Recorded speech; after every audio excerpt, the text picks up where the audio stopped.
In this video, I'll show you how to record progress using the tracker.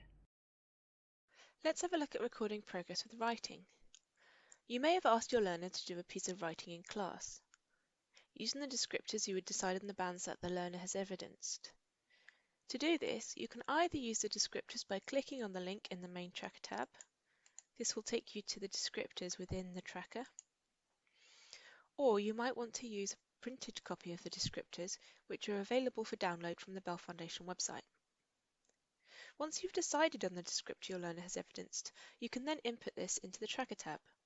First, you'll need to input the descriptor code into column B. You can do this either by typing the descriptor code in and pressing enter, or by using the drop-down list here.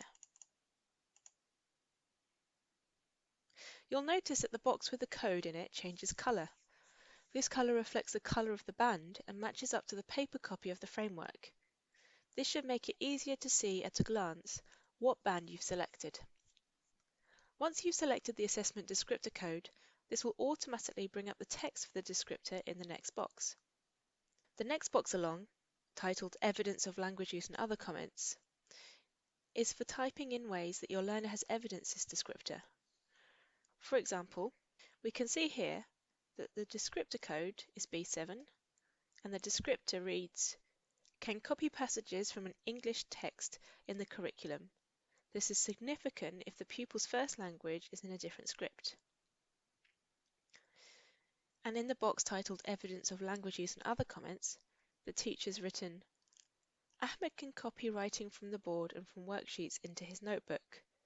It sometimes takes a little while to do this, but he is forming all the letters correctly.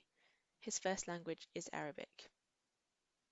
So we can see the teacher has written how they've evidenced the descriptor and how consistently it's been evidenced. You might want to use this box as a way to record how fully the learner is meeting the descriptor and if they have received or need further support in this area.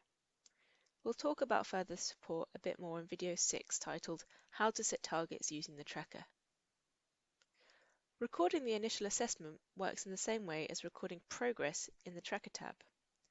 For example, if I go to the initial assessment tab, I can select the descriptor code from the drop-down list, and this will automatically generate the descriptor code text in the following box. That's the end of this video. Next, you might want to watch video 6 titled How to Set Targets Using the Tracker.